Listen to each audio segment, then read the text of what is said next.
thank you for all being here today. It's an honor to speak with you as we celebrate the life of William G. Jennings. He was known by many wonderful nicknames, but I will affectionately call him BJ from time to time. He was not ordinary, as everyone here probably knows, so this eulogy will not be ordinary. To those that spent time with him during his final years, you know that he loved to tell his story. And the structure of this eulogy is, and the requests that I will make of this audience are approved by him. So as we used to say in the Bill Jennings School of Driver's Education, buckle up please. We could go on for days telling BJ accomplishments, stories, and adventures. Literally, there's no way to be comprehensive today. But with your help, we can have some fun by sharing the most entertaining BJ recollections. As some of you know, BJ has been taking videos of himself, sharing insights into his childhood and being raised in the south side of Chicago. We've been building a playlist on YouTube to collect his best memories with dozens of video clips of BJ and by BJ. And we want your help to honor and remember him. Please notice two things. Lucy Beck over here with the video camera. She has agreed to help record any stories today guests are comfortable sharing this afternoon at the Rivy, which you're all invited. The address is in here afterwards for lunch and beer and wine and soft drinks. If you prefer to record your own clip or send a summary of your favorite BJ story in this as well, my email is in there. So you can make your own clip, send it to us, we'll add it to the playlist, or write it out, we'll record it and put it to the clip, to the playlist. On behalf of Josephine and the entire Jennings family, many thanks to Father Marquise for hosting us today, and for going to his home to help him with his last rites. There's a great selfie that BJ took of Josephine and Father. I think he might even have a drink with him. Additional special thanks to Cece Jennings and Dana Stewart. A lot of us stayed at their place.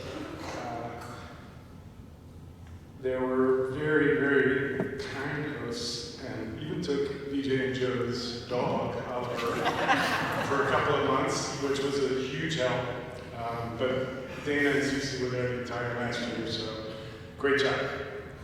Now that I've said a few minutes to set the eulogy stage, the life of William G. Jennings can best be comprehended as a three-act play, with Act 1 taking place in Chicago, Act 2 in Rensselaer, and the final act was in Indianapolis. First act in Chicago, without hesitation, I describe Bill Jennings as a modern-day Tom Sawyer, born almost 100 years after the Mark Twain classic fictional character. Instead of Mississippi River, BJ had Lake Michigan. Instead of a horse and buggy, BJ had adventures with gas-powered motor vehicles. At the tender age of 10 years old, when World War II had just ended, our protagonist, BJ, returned home after concluding what may have been the best 3 days of his life. When BJ approached his building, his favorite girl, let's call her Becky Thatcher, called out his name and said that she had come to see him. BJ thought his day was getting even better until they entered his home and Becky Thatcher announced to my grandmother that Sister Cypriot wanted to know why Bill has not been in class for the last 3 days. You see, BJ had a Huck Finn in his life who had convinced him that finishing elementary school wasn't very important.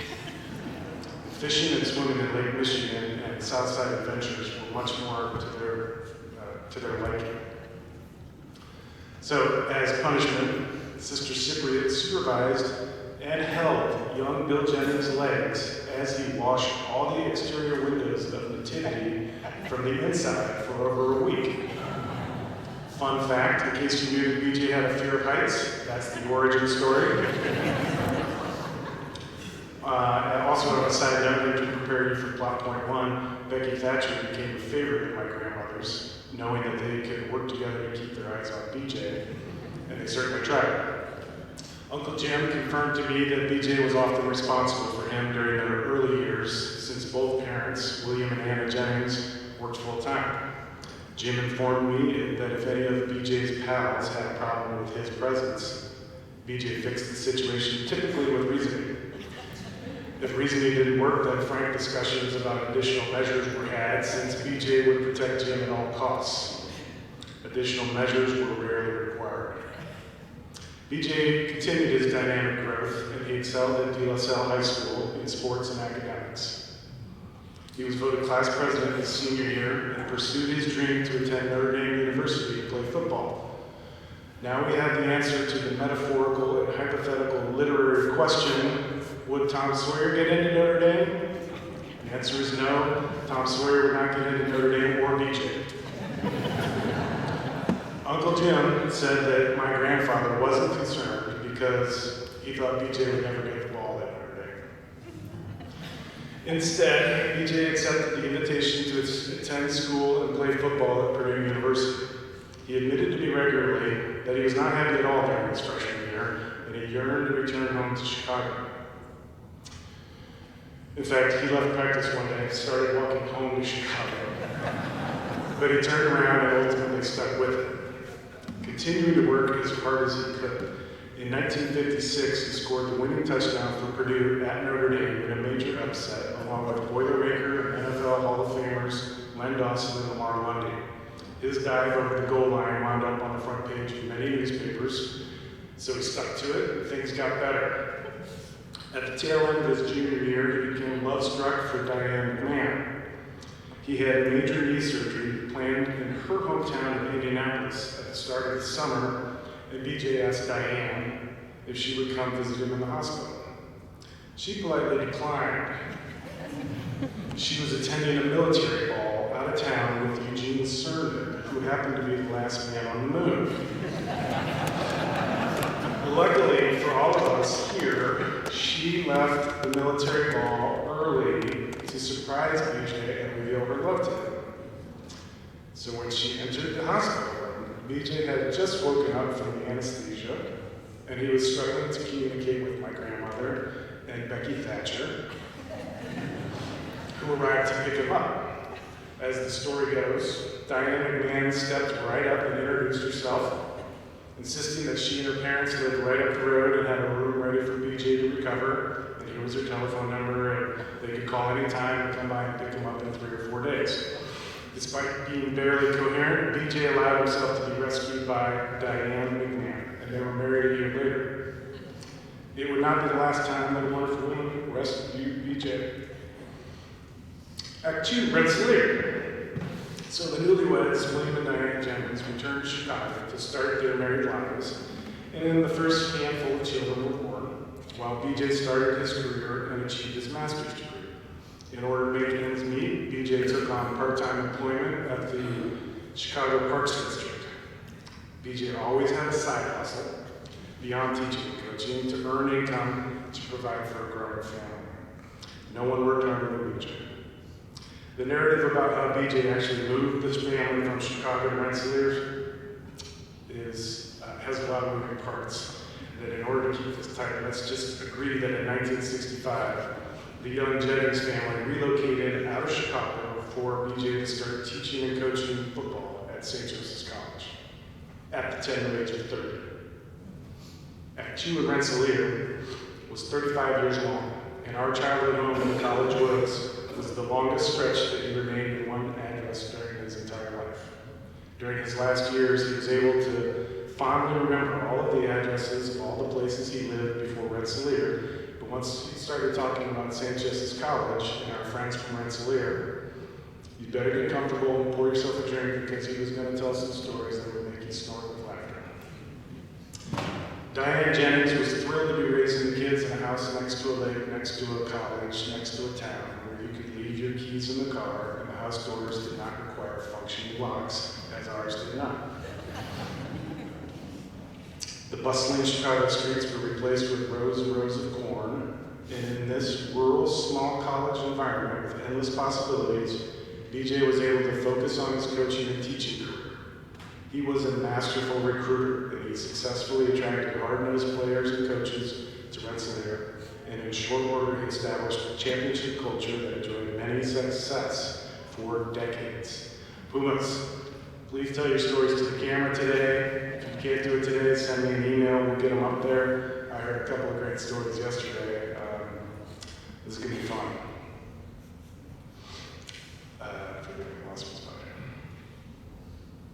Something was had actually shared the recruiting letters they received from Coach Jennings nearly 50 years ago. And it boggles the mind to think of him cranking out letters on a vintage ribbon typewriter from Raleigh Hall because there was no administrative assistant and there was no computer. But the letters, just like his emails and texts, were impressive since he always wrote from the heart. If emojis had existed in the 20th century, he would have enthusiastically used them as he did in the 21st. In BJ's spare time, during the late 1960s, he stumbled on the flattened for sale sign on a plot of land where the previous house had actually fallen into Lake Michigan. He negotiated the land deal and subsequently built a vacation cottage for his wife and family in Palisades Park with his brother Jim and a wide assortment of Puma football players over the course of several years. How many here worked on the cottage? I see one, I see two, I see three, I see that. Good times. Could Tom Sawyer pull that off? I don't know, but BJ did. It was touching that several of you shared memories of bearing witness to the Jennings family pulling up to church in the station wagon and 11 bodies pulling out one after another. My earliest memories were being stacked in a wagon and driving 2 hours north to spend the first 2 weeks in August vacationing at the cottage, since the Pumas started football practice in the middle of August. For the bulk of the summer, the cottage was rented out in order for BJ to afford my mother's dream of a house on a lake. Those 2 weeks were always memorable with tons of fun and laughter, unless of course he had to help BJ with construction repair or plumbing problems. Again, so many great stories during Act 2, but let's press ahead. In the 70s, my mother achieved her master's degree and she was asked to head up St. Joseph's College counseling services. She and BJ had a profound impact on the St. Joseph's College and broader Rensselaer community. It was not terribly uncommon for me and my siblings to bump into Pumas, who would inform us that their counseling and coaching helped them when they really needed it, and their guidance had a major positive impact. BJ loved to hear those stories. As the 80s began and the older siblings were heading off into the world and higher education and started falling in love, BJ and DJ Diane worked harder than ever to keep on top of everything, but it took a lot. So we all divided and conquered as best we could. Fortunately, their offices at St. Joseph's were only 200 yards away from each other, and if they missed a visit during the day, they would catch up at Lake Benet after work, where inevitably at least 1 or 2 of the kids were working as lifeguards.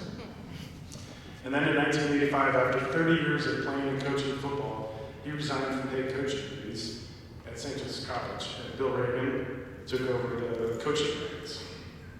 The sport that helped define him and became his profession was also preventing him from watching his eldest son play his senior year of college football, and his middle son as he played his senior year in high school. It was unexpected for me when he left football, but he knew that in a matter of importance, he had to walk away from coaching in order to be there for my mom and my siblings. So after that point, BJ and my mom showed up for everything. And he had a camera in his hand and recorded all the moments. I had a cooler full of ice-cold Hamm's beer to help the good times. Graduations and weddings were celebrated. They cut the amount of renters at the cottage and spent more time in Palisades Park than ever before. The family was thriving, and when the Berlin Wall fell, both sets of twins were in college, and they became empty nesters and were poised to continue to enjoy the heck out of life. Sadly, BJ's life story hit plot point 2, and as it turned out, his bride of nearly 40 years would not be a fun part of his final act. Diane Jennings succumbed to cancer in 1995, the day before her 60th year, and BJ and all his children were devastated. 4 of the siblings remained unmarried at that point and quickly decided to propose to their loved ones. And in 1996, the year after Diane passed away, all 4 siblings staggered their weddings. Somehow, BJ painted a smile on his face and endured the sacred rituals with grace and love, even though he could barely keep himself together. BJ was traumatized, and our childhood home fell into disrepair as he lost interest in life without Diane. Act 3, Indianapolis. Fortunately for all of us here, Josephine LaRosa Beck became the second wonderful woman in BJ's life to rescue him. She took pity on the broken man he had become and helped get him back on his feet, and he loved her for that and for so many other reasons. If Josephine had not chosen to help BJ, my opinion is there was very little chance he would have survived to retirement age. So I cannot express enough gratitude for Josephine rescuing BJ. Forgive me, I lost my spot. BJ and Josephine married, and he relocated to Indianapolis and spent his time showing up as he did. He returned to showing up. BJ was present as he could be, always taking pictures and helping out to the best of his ability. When his body did not allow for travel as he once had, BJ and Josephine moved to a single-floor ranch up the road, hosting family and friends frequently, and he loved retelling his favorite stories to his visitors. His life journey down Interstate 65 from Chicago to Rensselaer to Indianapolis was a glorious 88-year story. And so in closing, please keep sharing your favorite BJ stories. We love hearing them, and we know that he is smiling down from above, reunited with Diane and Van Jennings and other loved ones. And please join us at the Rivy. Pumas, we want to hear your stories. Thank you.